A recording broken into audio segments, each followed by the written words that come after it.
But I mean,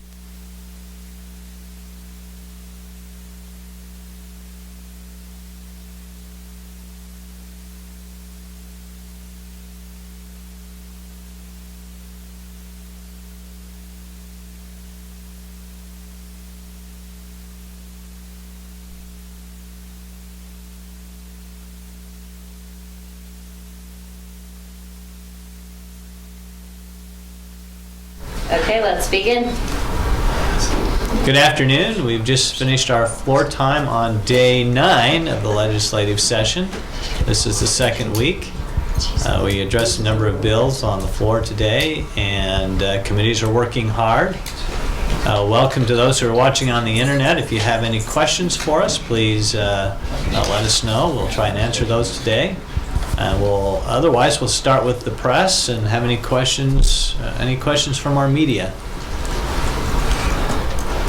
Maybe start with Senator Weiler on SB 59. Were you surprised at the number of no votes, and what are the prospects in the House for that bill?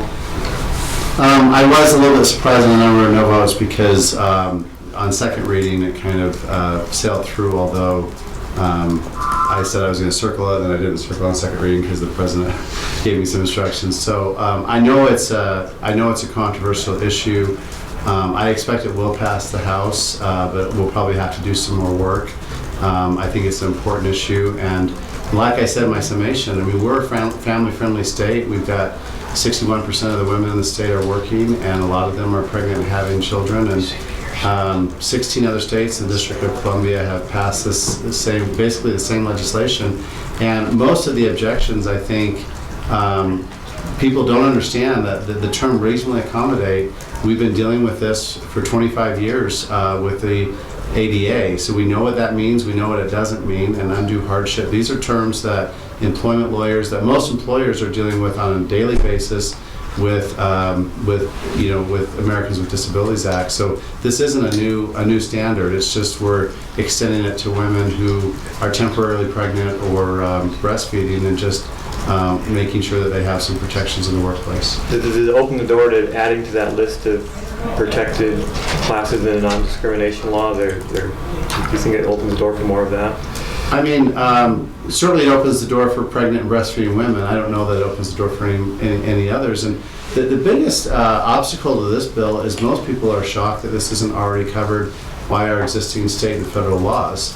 Most people assume that it is. And of course, this only applies to employers with more than 15 employees. And so I don't think it opens the door very wide if it does, but I think this is the right thing to do. I mean, 50, 60 years ago, we didn't have these issues as frequently in the workplace as we do today, and I think it's just kind of the law catching up with our culture and society. So, what do you make of the argument against bills like this that say, we just don't need anti-discrimination type laws because people are already doing it, or it's just one more specific thing when we have a general... Yeah, so I think most employers are already doing this. The testimony we heard in the Senate Business and Labor Committee showed me that we did need the law. We had a woman who essentially had to leave her job to choose her pregnancy over her employer, and she's been unemployed since, and she's now more dependent on government welfare, and I think that's exactly what this is designed to avoid. And so I think while probably 90% or more of our good employers in Utah are already doing reasonable accommodations, I think, to help that other 10% maybe realize what the right thing to do is, that this law is necessary. So. Sorry, did you say 15 or 50 employees? 15, if it's 15 employers or more. So all of the anti-discrimination, all of that on the federal and the state level applies to employers with 15 or more employees, 15. And that goes back to the Civil Rights Act in the 60s. So. That was the amendment on the second reading calendar. You had it. No, the amendment was a little bit different, actually. Oh, okay. Yeah. All right. Any other questions?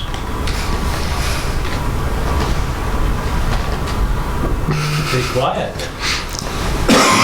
Well, anybody, any questions from our viewers? No, sir. Well, we're going to have a short meeting today, but look forward to you watching us again and being here tomorrow and the next day as we discuss policy important to you and to the state of Utah. So thank you. Along with your Super Bowl predictions. Okay? The Packers by 9. See how I'll take that bet. I'm going to Kansas City. I want Alex Smith to be back in this thing. Chips and salsa and pizza are gonna win the day.